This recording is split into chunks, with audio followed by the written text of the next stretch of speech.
Hey everybody, it's Craig Frazier from Business Plan Examples, coming to you with a quick tutorial video on the break-even analysis graph. So I actually had a customer this week that had a bunch of questions about how to read the graph and what the different lines meant.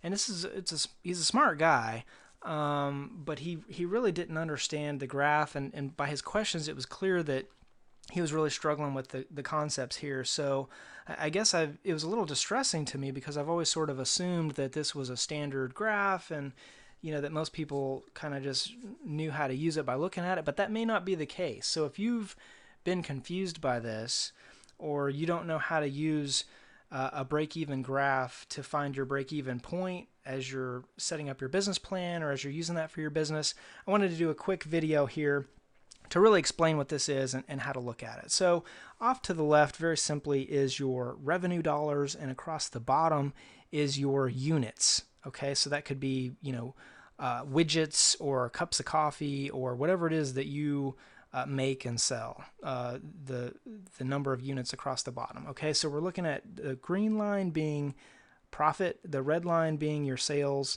this brown line is your total fixed cost, and then this black line is your baseline. So that's your $0 amount. Okay, so as you're looking at this graph, really the only three things that you need are in these yellow boxes down here. So my total fixed costs I have as $2,000. So let's assume that I run a coffee shop.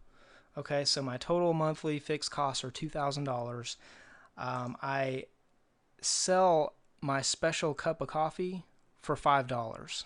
Okay, and then that cup of coffee costs me 75 cents to make. All right, now the great thing about this graph is then it takes that information and automatically calculates the number of units that I need to sell in order to break even.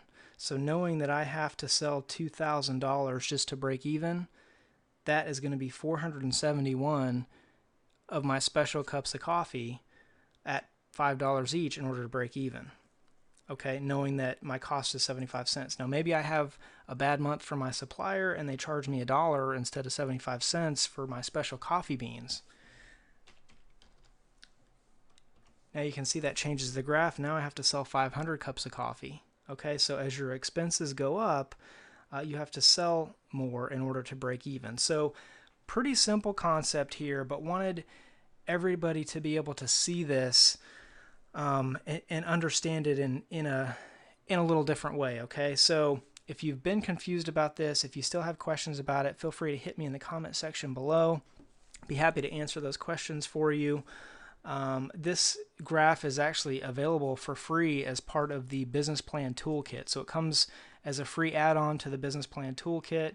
I'll have a link below in the description below, but if you're interested in getting that or looking at that, or you have other questions, feel free to hit me in the comment section below. Be happy to help you clear that up. But really, this is a standard tool and something that everybody should know how to look at, especially as you're planning for your business or you're talking to your investors.